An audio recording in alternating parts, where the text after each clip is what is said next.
Hi guys, this is Rob from Iceboxauto here, just going to show you today's install, which is on a BMW 1 Series. Let me just get this rear camera out of the way.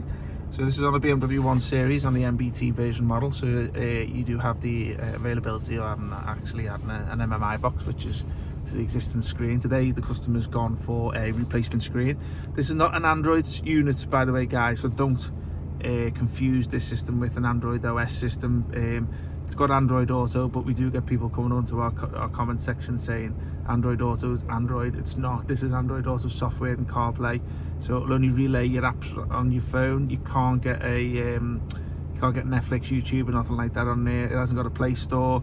It just relatively just takes apps like Maps, Spotify, DAB radio app, stuff like that over to the system there. So this is the original homepage of the car, as you can see, which is basically showing the MBT menu, should I say.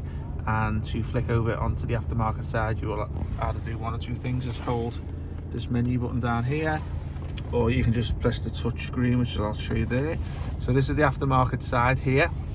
Now funny enough, when I'm taking videos on this phone, if it's connected to CarPlay, sometimes it disconnects, so I may have to cut the video short, but I'll just try anyway. So, oh no, there you go, that's fine anyway. So that's my CarPlay setup today, which is basically on my original phone, which I have in my hand.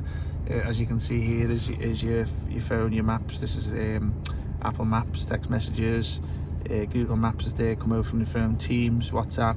But I've got no other music apps on my phone, but if you do have Spotify, YouTube Music, SoundCloud, DAB radio apps, they'll all come onto the system there. It works in through the car's auxiliary, so just make sure the car's on auxiliary when you get next. That's where your sound goes through.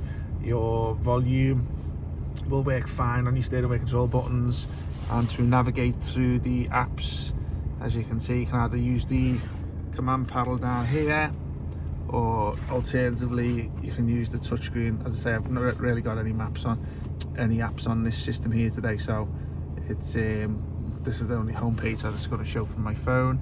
So there you go. Alternative to Android operating system units, you don't have to go and pay that little bit extra for the Android if you don't need it. If you don't need anything like Netflix, YouTube, this is a really good alternative because someone's coming in on the original Bluetooth for the car, so I'll just hang up now. Okay, thanks.